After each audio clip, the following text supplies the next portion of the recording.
I call this hearing to order. We are here today to examine the Small Business Administration Standard Operating Procedure process.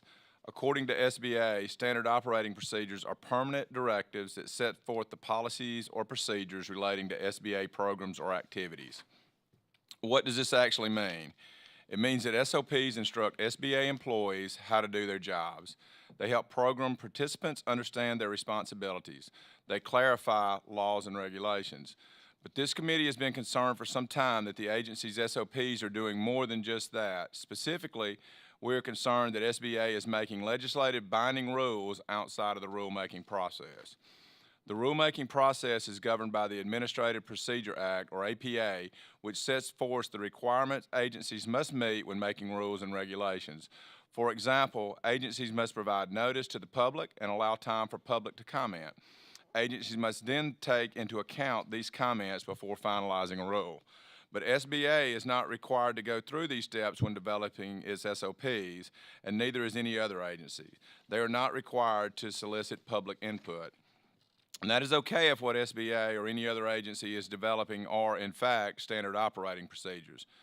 But are they? Or are they developing rules that are binding on regulated entities? This committee has been trying to find out. For the past several months, the committee has attempted to get a briefing on the SBA's SOP process. We're still waiting. And then just recently, SBA issued an information notice announcing the agency's intent to issue a revised SOP for lender and development company loan programs. The notice was issued on October 13th. This committee was not alerted until a few days later. Even though the committee had been asking for months about whether SBA was revising its SOP for lender and development company loan programs. During the committee's hearing on May 17th this year, Mr. William Manger, the Associate Administrator for the Office of Capital Access, testified about the SOP rewrite that his office was currently undertaking. When the committee followed up with the agency about this rewrite, it received little insight or explanation, which is problematic. And this is why the committee has been seeking answers all year. Answers to questions such as, what prompts the decision to revise or write a new SOP? Who makes that decision? Does SBA consult with industry when revising or developing a new SOP? In what way and to what extent? If it is, does industry know what its input is considered, that its input is considered? Does SBA ever consult with Congress on the SOP process? How long does the revision process take on average? And how does SBA ensure that it is not engaging in rulemaking when revising or developing new SOPs? The committee is hoping today's witness, SBA's Chief Operating Officer, Joseph Lodo, will be able to answer some of these questions. As a front, the committee requests that the SBA provide a briefing within the next 2 weeks on the current revision of the SOP 50, the lending program SOP. So we would make a formal request that we have a hearing or a briefing in the next 2 weeks on that. With that, I would like to thank Mr. Lodo for being willing to testify today on this topic, and I now yield to the ranking member, Ms. Adams. Thank you, Chairman Kelly, and for convening today's hearing on this important issue. And Mr. Lodo, thank you very much for being here.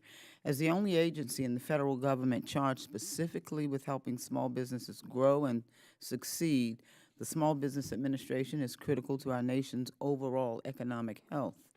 All of its functions serve to strengthen and preserve the entrepreneurial foundation of our economy. For small businesses to fully reap the benefits from these programs, it is important that SBA operate efficiently and effectively and invest taxpayer dollars wisely. As such, one of the most important roles of this committee is conducting vigorous oversight of SBA and its activities so that we know that the agency is serving small businesses well. With those goals in mind, today's hearing will focus on the process that SBA uses for implementing its standard operating procedures.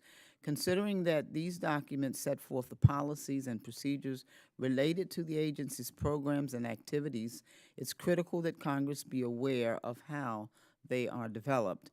Further, concerns have been raised from industry and by this committee that SOPs have been issued in place of formal rulemaking. Following the Administrative Procedures Act by complying with the regulatory Rulemaking process gives all stakeholders a chance to partake in important legal decisions. And so it is our duty to guarantee them that right and prevent the agency from bypassing important opportunities for comments from stakeholders and from the public. For example, SBA recently issued a notice of significant changes to its SOP on the 7A and 504 programs. However, no formal notice or comment process took place. Similarly, the process for interaction and input from Congress on creation and revisions to SOPs remain in question. So today's hearing seeks to provide this committee with clarity on SBA's SOP process and identify ways that it can be improved. So I look forward to hearing from our witness, and I thank you for your participation today. Mr. Chair, I yield back. Thank you, Ms. Adams. And as you can see, bipartisan, we just want a lot of transparency. And if the committee members have an opening statement prepared, I ask that they be submitted for the record. I'd like to take a moment to explain the timing lights to you. You will have 5 minutes to deliver your testimony. We'll be a little lenient with that today since you're the only witness. The light will start out as green. When you have 1 minute remaining, the light will turn yellow. Finally, at the end of your 5 minutes, it will turn red. I ask that you try to adhere to it as close as possible, but understanding you're the only witness. I would now like to formally introduce our witness today. Mr. Joseph Lodo is the Chief Operating Officer at the Small Business Administration. In this role, Mr. Lodo works to improve overall agency performance by implementing innovative, effective, and more efficient processes through the agency. Mr. Lodo is a member of the Senior Executive Service with 30 years of experience in the federal government. Mr. Lodo also served as a captain in the United States Army. We welcome you today. I thank you for your service both to the federal government and in our military, and we look forward to your testimony as well. Thank you.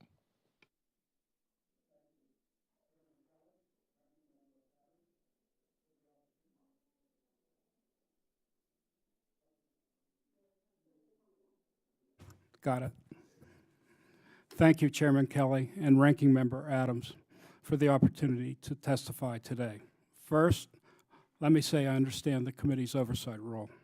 As Chief Operating Officer for the Small Business Administration, I share your interest in making sure that we operate as effectively and as efficiently as possible, and that we examine our operational procedures to make sure we are achieving our collective goals. Today's hearing focuses on the agency's process for updating and revising standard operating procedures. These SOPs help to implement our program regulations and govern the operations of our respective program offices. Since becoming the Chief Operating Officer in January, I have enforced a consistent process for our SOPs. That process requires the head of each program office to annually review and certify the status of their SOPs. All new or revised SOPs must follow the SBA's clearance processes. First, program offices engage our Office of General Counsel. This step helps to determine if a revision or change is best achieved through the SOP change or through regulatory action. Next, we have a robust internal clearance process which involves all the programs and supporting offices. The internal clearance process provides an opportunity for thoughtful review of the documents and for discussions on any issues. As a last step, Administrator McMahon will approve all new or significantly revised SOPs.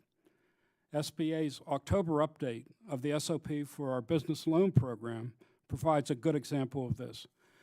We began an internal review process. We included and involved all the appropriate clearing offices. We performed a final check. Then we presented it to the administrator for signature. On October 13th, we released the information notice, which was also distributed through stakeholders and shared with this committee. We are now in a period of receiving public comment and input through the end of this year. If any technical or other changes to the SOP are necessary in light of the comments we receive, we will revise the document before it becomes effective. Along those lines, our program offices in general solicit and receive input from program participants on an ongoing basis. We have an ongoing dialogue with our lenders and our external stakeholders. Our SOP updates are continually informed by this kind of engagement. Before turning to your questions, Mr. Chairman, let me wrap up by thanking you and members of the committee for your commitment to the small business community. On behalf of Administrator McMahon, we appreciate your support of our agency, and we look forward to continuing to work with you to fulfill our mission. Thank you. Thank you very much for your testimony. I want to start out again and just say how important it is. We really want you guys to give us a briefing within the next 2 weeks on this, on your new lending program SOP and the SOP 50. I come from a background probably a little bit similar to yours in the military, and we're SOP driven, and right. That hasn't changed probably since we were captains maybe at the same time. But SOPs sometimes do much more than that, and I just want to make sure that we're not confusing regulations with SOPs, because there is an outside influence, even if it's intended only for internal. It also influences external, and just want to make sure that we're doing that. What is the purpose of the agency's SOP, and why do you have them? Well, the purpose of the SOP is to provide guidance to the staff in terms of the day-to-day operations of that particular program area. It represents our official permanent policies and procedure for each of the agency programs. Program participants that use the SOP is to better understand their responsibilities under the program, and the SOP provides that guidance. Now, how does the SBA, specifically under you, how do you ensure that you're not engaging in rulemaking when you revise an SOP or develop a new one? When a program office is prepared to make a presentation in terms of a new SOP, it must go, and we strongly suggest that it go to the Office of General Counsel, where they make a determination as to whether this is an SOP or regulatory. If it's an SOP, then we have a clearance process that it would go through. If it's regulatory, it would follow the traditional regulatory process. So it's a decision made by the Office of General Counsel. So that's very good. So you basically have an external audit proceeding. The general counsel looks at that as opposed to you guys determining what's a rule and what's an SOP. Right. That decision rests with the Office of General Counsel. Very good. And do regulations trump SOPs? Absolutely. Okay. Now going back, what prompts the decision to revise or rewrite an SOP, and who makes that decision? Well, the program office is responsible for the standard operating procedures for that program. So the program official would make that decision as to if it's necessary for a revision to the standard operating procedures, then approach the Office of General Counsel. And on average, how long does it take to revise or rewrite an SOP? Thank you for that question. What we strongly encourage is the program office do some pre-vetting with the Office of General Counsel and any impacted office with this particular SOP. Once they have arrived that it's following the path for standard operating procedures, the process is at maximum 30 days unless requested for an extension. The hope is, as a result of the pre-vetting of the proposed SOP, that it can go through the different offices that are required for concurrence or non-concurrence on that particular SOP. It can be done, and usually is done, dynamically, not sequentially. So it's not one office, then the next office. It's all offices get the clearance document, they get to review it. They have within 30 days to respond back to our exec sec in terms of their comments. And I just want to, we want to work with the SBA. I understand we're oversight, but we want to work with you. And the more transparent you guys are, and the more accessible and easy to access, and the more information you provide, generally that becomes better.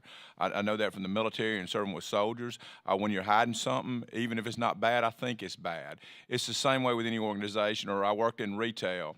And my boss, the general merchandising manager, when he would come walk through my area, he would say, you know, always make sure your aisles, all the clothes are lined and they look good, because if it pops on the aisle, I'm not going to walk inside and see the clearance racks. But if it's messed up on the aisle, I'm going to dig in every clearance rack you have, because I assume everything else is messed up.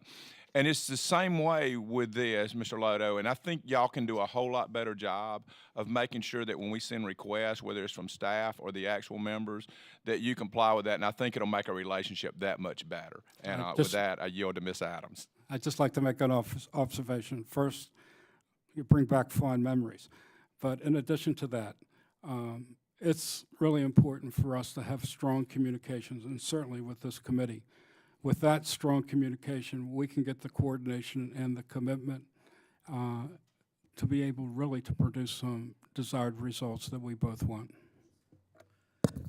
Great. Well, thank you very much. Mr. Lodo, we've heard from the 7A lending industry that often key guidance for the program is implemented by SOP rather than by regulation. So how would you respond to that? Well, I would suggest that we have reached out to the industry in several different ways.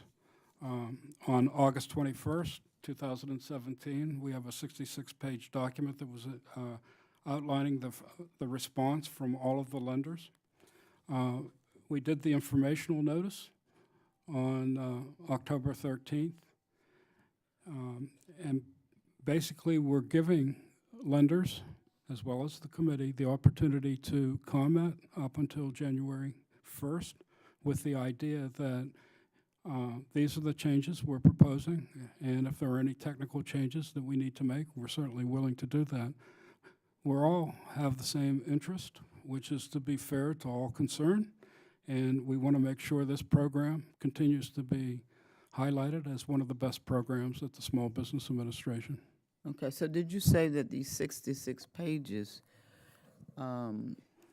constitute the changes, all of the changes? These represent changes in parts 109, 115, and 120 that have been incorporated into the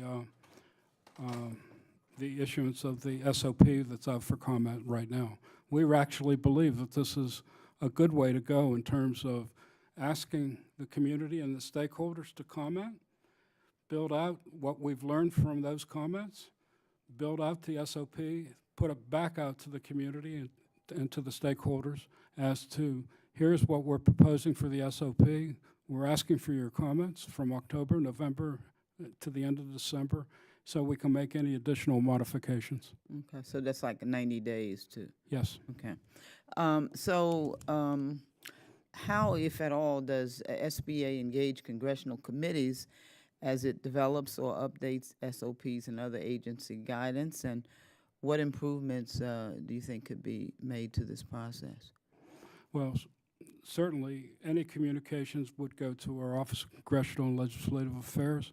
I think all of our program offices are willing to meet with the committee at the earliest possible time in order to be able to increase the communication, the cooperation, and the coordination that we need, both from the committee and as well as from SBA, to improve our programs. Okay. So during the annual certification, you noted in your testimony that 44 SOPs had either been revised or retired since the end of the fiscal year 2016.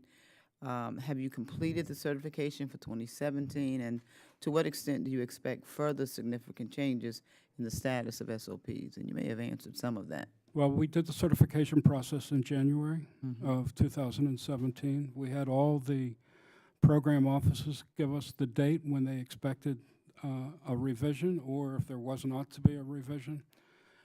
It's a dynamic process. 13 have been revised since then, 2 have been deleted, and others are what I would call in process, because any change to the SOP has to go through this process. And it's a very dynamic process given what we do and how we do it. Thank you, sir. Mr. Chair, I yield back. I thank the ranking member from North Carolina, Ms. Adams. It's great to be on this committee. I can tell you we work well together on subcommittees and full committee as a whole, both bipartisan way. And so I thank her again. And with that, I yield to the gentleman from South Carolina, Mr. Norman. Thank you, Mr. Lotto. Appreciate you coming today. I'm in the real estate business. We've dealt with the SBA, and I guess some of the complaints or comments that I heard from lenders were that changes were made midstream. A company would get a loan going, and then the requirements change. How would you answer that?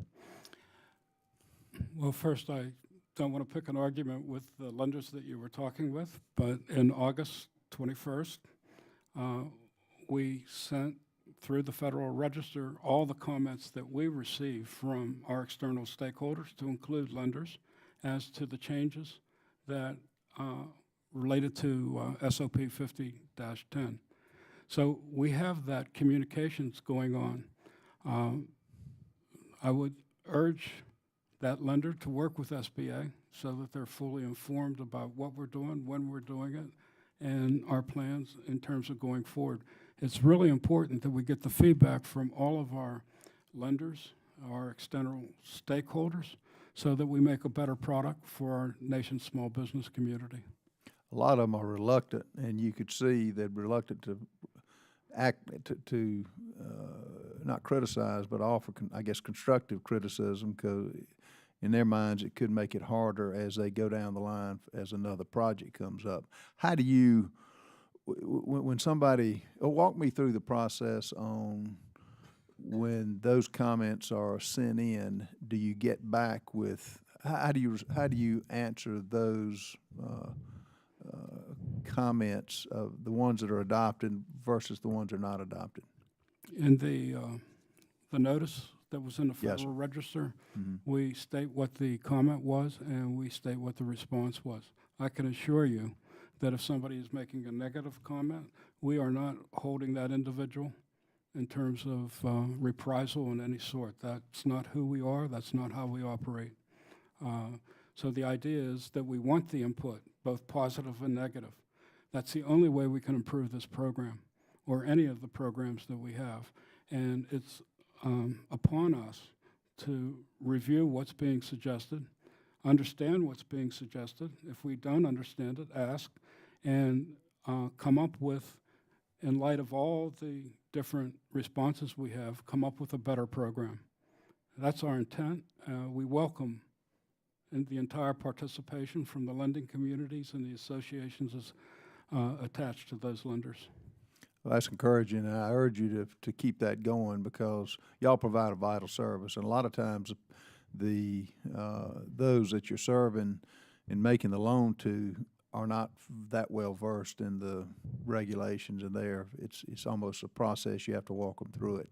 Are all of these posted online after the fact? Yes, all of the SOPs are posted online, Okay.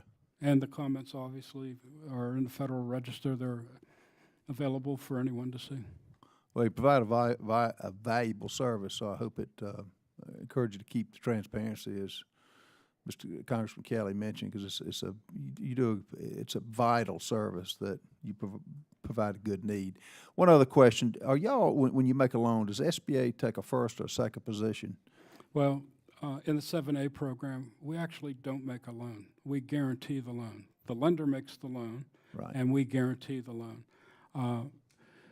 As it relates to collateral, the bank is traditionally making those requirements. We do not make a loan because of collateral. We're really a cash flow lender, so we're really looking at the management and the cash flow of the business and less about the collateral. The lender is looking to us for our guarantee, because that's gold in terms of worst case scenarios. And you guarantee percentages of what? Oh, they're different depending on what program, from 50% up to 85%, I believe. Is 85 the max? No, I think in the international trade program we go up to 90%. 90. Okay. Thank you, sir. You're welcome. And thank you for your kind words about the Small Business Administration and its importance. The gentleman yield back. Yes, I'm yield back. I now recognize the gentleman from Iowa, Mr. Blum, for 5 minutes. Thank you, Mr. Chairman, and thank you, Mr. is it Lodo? Lodo, yes. Lodo, for being here today. How long have you been the Chief Operating Officer, is that correct? Yes, I'm the Chief Operating Officer. And how long has that been? January of 2017. Prior to that, I was the Deputy Chief Operating Officer. And how long was that? About 2 years. As I've been on this committee now for almost a year, it seems to be a recurring theme that SBA, and I'll say in the past, has been mismanaged. I'm not sure if that's true or not. I just like to, I know it's not exactly on topic with standard operating procedures, but give me your thoughts on that. There's been issues, let's put it that way. Yeah. And just give me your thoughts. Well, I think the Office of Inspector General is the one that gives a very insightful view in terms of the management challenges facing the agency, the most serious management challenges. I think clearly we have 8 that they've identified last year. We've made major progress. In terms of the management, as you know, we've had a change of administration, so that always creates a little bit of apprehension, turmoil. But our work in terms of that transition, it's been viewed as a model in terms of the other federal agencies, because one of the things that we were able to do was rely very heavily on the senior executive service to work with the beachhead team that was arriving to make the transition very successful for the Small Business Administration. What is the senior executive service, you said? Yes. What is that?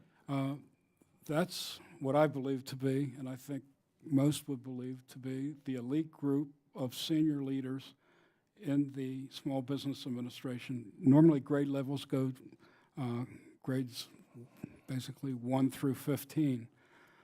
Above that is the senior executive service. And I'm not sure the amount of senior executives across the federal government. Inside SBA, we have 2 groups, career and political.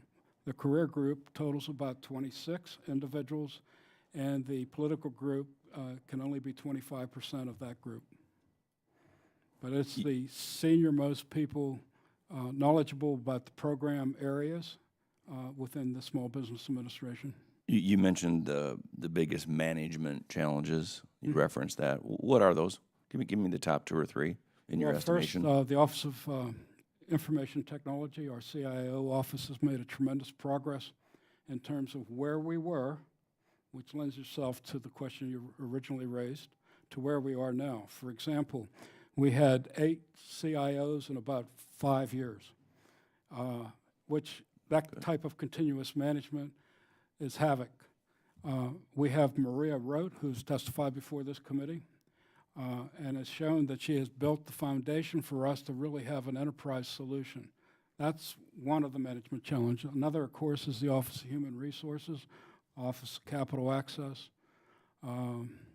certainly the Office of Government Contracting and Business Development. In particular, we've had one management challenge that has been red forever, red being no progress, and that's a definition of economic disadvantage. Fortunately, at the end of last year, we were able to enter into a contract for an independent assessment as to what constitutes economic disadvantage. We should have the results of that contract mid-year, which will redefine the bottom level for economic disadvantage for programs like the 8A Business Development Program. Do we measure a lot of things in the SBA? I know I'm a businessman. I know that what you measure will improve on. Exactly, and we measure almost. We have measurements in fact, one of the I'm speaking relative to the performance of managers in their departments. Well, 2 parts to that answer. One is that we have the administrator's priorities, and they cascade all the way down to the individual person in terms of their performance plan. And in their performance plan, we have what's called results-driven. And we outline what a level 5 is, what a level 4, what a level 3, or a 2 or a 1. Level 5 means that you're outstanding in your work. So we outline exactly what you have to do in order to be a level 5 performer. Level 4, level 3, and we also require supervisors to meet with their staff on a quarterly basis and not do it by email, but face-to-face when possible, to explain where they should be applauded and where they need some reinforcement in order to, we're trying to get everybody to be a level 5, but based off of the criteria, not a pass-through with a 5 or a 4. What grade would you give the management, overall management of SBA? The current management of the Small Business Yeah, Administration. what grade would you give it? Pardon me? What grade would you give it? A to F? I would give Administrator McMahon grade level 5, outstanding, holding everybody accountable, particularly on the performance side. She has told, I have confidence in her. How about everyone? How about management below her? well, that's why we have, for example, I'm the chair of the Performance Review Board. All those senior executives, their performance statement is in front of us, along with their statement of accomplishment, along with their rating official.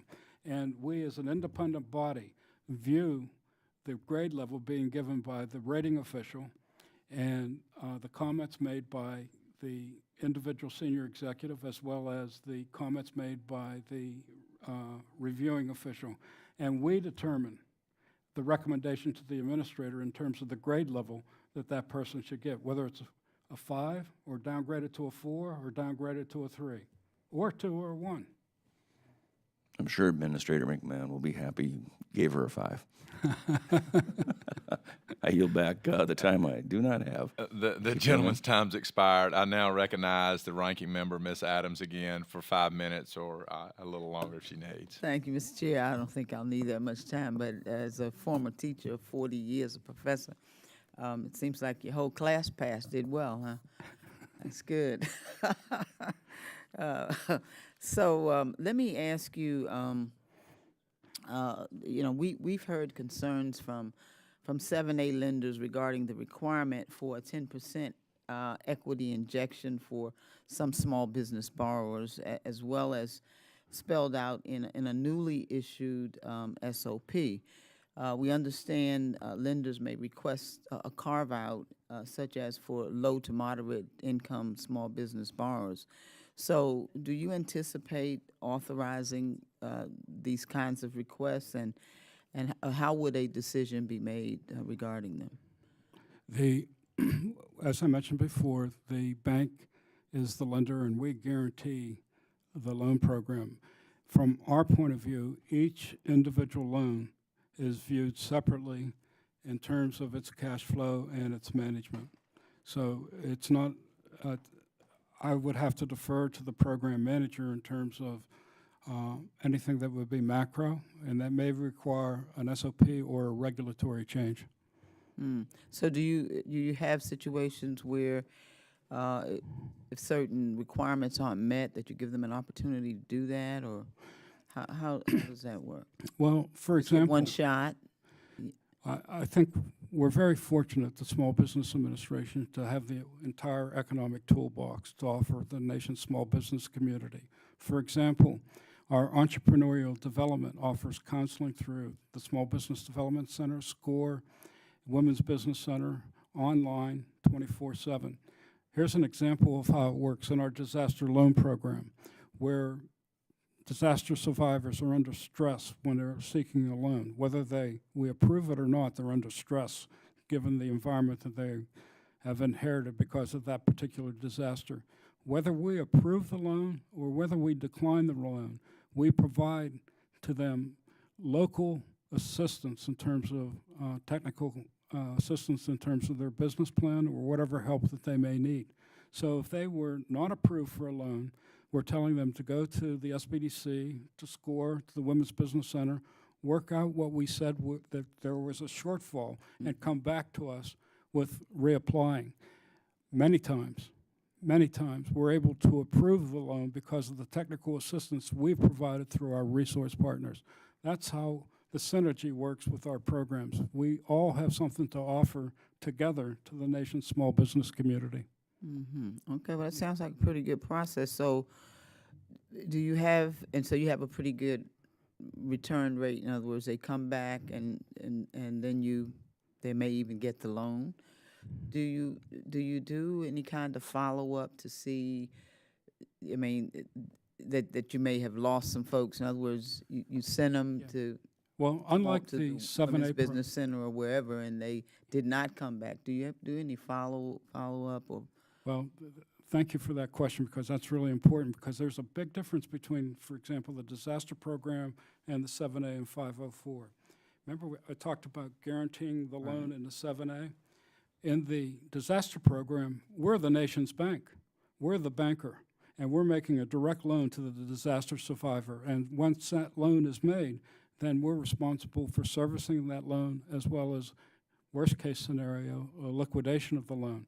So we're monitoring that loan from the very day that it's approved for its life.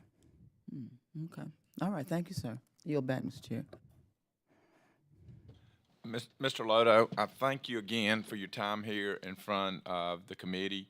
I thank you for you being forthwith with this.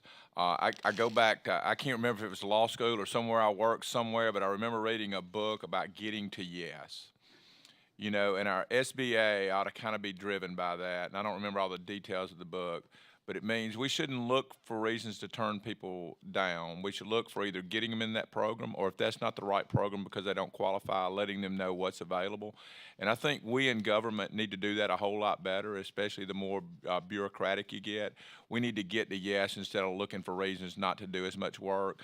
I think that we've got the right attitude with the SBA. I encourage the SBA as an overall business to be more transparent. That's why we're asking for these things. We want to be your partner, and we want to be helpful.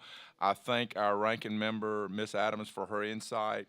And as this hearing comes to a close, I want to again thank you for your testimony. This committee works hard to find ways to ease the burden of regulations on small businesses across industries and across our country. That is why this issue is important to us. We want to make sure SBA and other agencies are not rulemaking through its standard operating procedures. The committee expects SBA to keep us informed of the SOP process as well as any future SOP rewrites and revisions. I thank you again for your testimony, and with that, this hearing is adjourned.